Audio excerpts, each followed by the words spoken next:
দীর্ঘ 23 বছর পর পটুয়াখালী জেলা বিএনপির ত্রিবার্ষিক সম্মেলন ও কাউন্সিল। বুধবার সকাল থেকেই দলে দলে যোগ দেয় ডেলিগেটরা।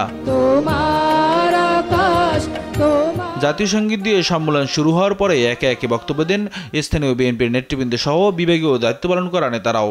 জনগণ তার ক্ষমতা দেখাতে পারে বা ক্ষমতা ব্যবহার করে একটা রাজনৈতিক দলের মাধ্যমে। পটুয়াখালীর ব্যায়ামাগার মিলনায়তনে আয়োজিত কাউন্সিলে প্রধান অতিথি হিসেবে ভার্চুয়ালি যুক্ত হন বিএনপির ভারপ্রাপ্ত চেয়ারম্যান তারেক রহমান।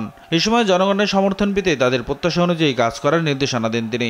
জনগণের সঙ্গে থাকুন, জনগণকে সঙ্গে রাখুন, জনগণের সাথে থাকুন, জনগণকে সাথে রাখুন। রাজনৈতিক কর্মীর মূল দায়িত্ব কি?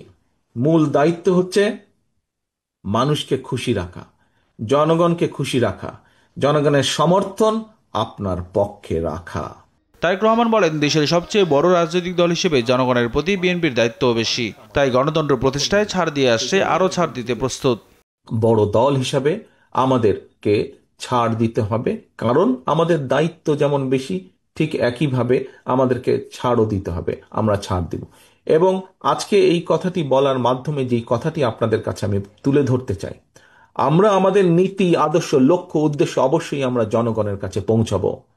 আমাদের সবকিছুর সিদ্ধান্ত নেওয়ার মালিক, রাজনৈতিক লক্ষ্য, উদ্দেশ্য সবকিছু সিদ্ধান্ত নেওয়ার মালিক জনগণ। কিন্তু আমরা ছাড় দেওয়ার এই অর্থ নয় যে আমরা অন্য কিছুর ব্যাপারে ছাড় দিচ্ছি। স্থানীয় প্রশাসনের চাহিদা বিএনপির নেতাকর্মীদের সহায়তা করার তাগিদ দিয়ে তিনি বলেন, কেউ দলের সুনাম নষ্টের চেষ্টা করলে ছাড় দেওয়া হবে না। প্রশাসন আমাদের সহযোগিতা চাইলে প্রশাসনকে সহযোগিতা করতে হবে, যাতে করে এলাকার মানুষের জান মালের নিরাপত্তা ঠিক থাকে। নিয়াজ মুর্শিদ, দেশ টিভি, ঢাকা। বিএনপি গণতন্ত্রে বিশ্বাস করে।